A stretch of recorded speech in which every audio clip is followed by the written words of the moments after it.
Bonjour à toutes et à tous, bienvenue sur Grand Lille TV en ce lundi 25 mars. Ravi de vous retrouver pour une nouvelle édition de Journal de la Rédaction. La météo d'abord en ce lundi, le beau temps va se maintenir en ce début de semaine. On profitera aujourd'hui encore du soleil malgré quelques passages nuageux. Une belle journée dans l'ensemble, même si le vent de nord-ouest et les rafales à 50 km/h devraient rafraîchir l'atmosphère. Les températures aujourd'hui sont en baisse, 10 degrés à Lille cet après-midi pour les maximales. On en reparle avec les prévisions météo complètes après ce journal.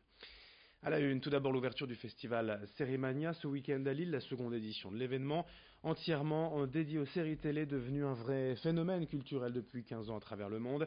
Vendredi soir, au Nouveau Siècle, avait lieu la cérémonie d'ouverture en présence de nombreux acteurs et actrices françaises, internationales, notamment Freddie Highmore de la série Good Doctor, Juliana Margulies, connue pour son rôle dans Urgence ou The Good Wife. Plus près de chez nous, l'équipe de Demain nous appartient, diffusée chaque soir sur TF1, était également présente ce week-end, dont Ingrid Chauvin, Alexandre Brasseur. Je vous propose d'abord d'écouter la star américaine Freddie Highmore de la série Good Doctor, au micro de Rémi Desremeaux avec Xavier Silly. J'ai eu de la chance d'être invité ici pour connaître la ville, bien sûr, les personnes les Lillois. Les Lillois, c'est ça qu'on dit? Les Lillois. Et puis, non, je suis ravi d'être ici. J'aimerais bien connaître les autres personnes. Je viens de connaître Marty, qui est la présidente du jury, je crois. Mais j'aimerais bien connaître un petit peu les séries françaises, parce que j'ai pas eu de la chance. On tourne à Vancouver, de Good Doctor, et j'aimerais bien connaître quelques séries françaises. Alors, vous avez... En version française ou en version anglaise? Non, bien sûr en française. Allez, Ouais. très bien, merci. Sérimania se poursuit bien évidemment toute la semaine jusqu'au 30 mars à Lille. Le programme détaillé sur sérimania.com, le site internet dédié, et dans nos prochaines éditions sur Grand Lille TV. Autre actualité en images, l'action d'une dizaine de jeunes vendredi soir à Lille sur la Grand Place. Ils ont organisé un die-in, une mort mise en scène pour dénoncer l'urgence climatique. Après le son d'un encéphalogramme ralentissant et s'arrêtant, tous les jeunes se sont couchés au sol sans bruit, sans bouger pendant plusieurs minutes. Certains ont ensuite pris la parole pour expliquer la raison de leur mobilisation. D'autres actions symboliques pourraient être organisées dans les prochains jours à Lille et en région. Les jeunes pour le climat appellent d'ores et déjà à une grande marche le vendredi 5 avril prochain. Lucide Berthe Constant était à leur côté ce vendredi sur la Grand Place. On écoute une de ces jeunes mobilisées. On s'est dit qu'on ne pouvait pas faire des manifestations toutes les semaines parce que il fallait sensibiliser de façon différente pour que ça touche tout le monde. Et donc aujourd'hui, on a choisi de faire une action un peu plus choc qui pouvait être, qui provoquait de l'émotion chez les spectateurs, on va dire, pour que justement ça les fasse peut-être plus réfléchir qu'une manifestation.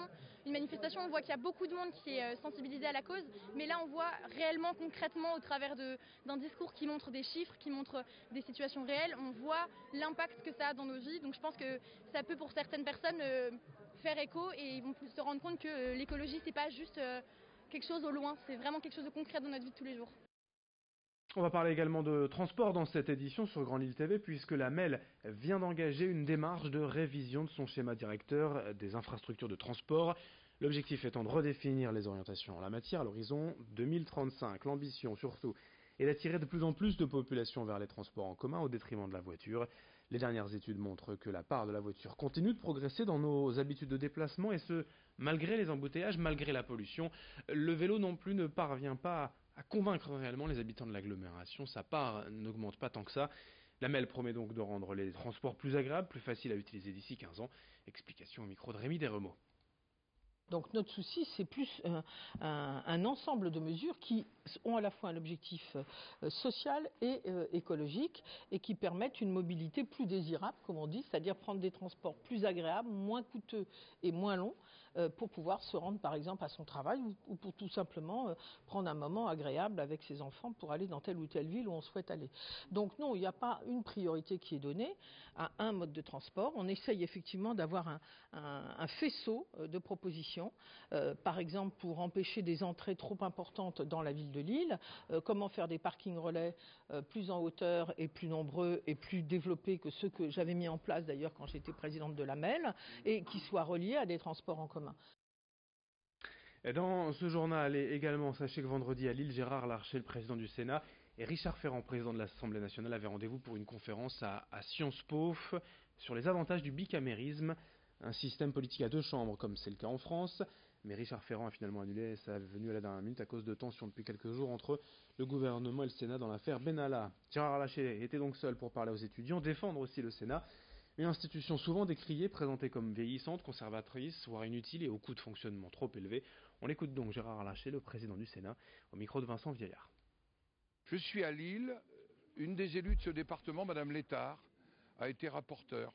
Je peux vous assurer que l'approche qui a été celle du bureau n'a pas été une approche politicienne, n'a pas été une approche politique, que nous respectons l'expression des uns et des autres, mais que tout simplement, il fallait respecter l'ordonnance de 58, en tirer les conséquences sereinement, tranquillement.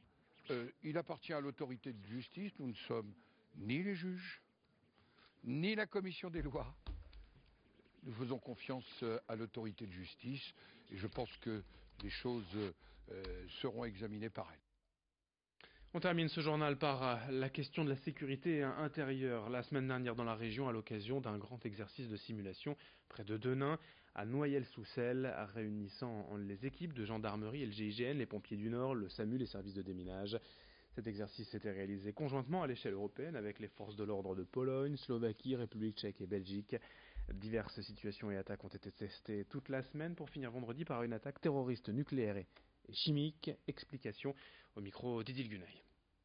On a plusieurs niveaux d'intervention, les moyens du groupement de gendarmerie qui ont permis, à partir d'un appel 17, donc l'appel d'urgence classique, d'engager les primo-arrivants, donc des gendarmes de brigade territoriale, et en fonction de la nature de l'événement qui a été identifié, une montée en puissance progressive à partir de pelotons de surveillance et d'intervention qui se sont équipés d'équipements NRBC, donc nucléaire, radiologique, chimique, biologique, puisqu'il y avait une suspicion effectivement d'attentat à partir de ce type d'éléments. À partir de ce moment-là, les éléments recueillis étant particulièrement importants, nous sommes montés en puissance avec des éléments de niveau national, notamment la cellule nationale NRBC, l'Institut de recherche criminelle de la gendarmerie nationale et également le GIGN, plus un escadron de gendarmes mobiles. Quelques résultats de sport pour terminer ce journal sur Grand Lille TV. Défaite en basket du LMBC, victoire en Pro B du LMBC à Caen 77-71. En revanche, défaite en Ligue féminine pour le SBV à Villeneuve-d'Ascq lors du derby à Saint-Amand face au NO Basket 74-53 et défaite également en volleyball pour le TLM Tourcoing à Nantes, Rosé 3-0. Fin de cette édition, dans un instant à suivre vos prévisions météo sur Grand Lille TV. Merci de votre fidélité.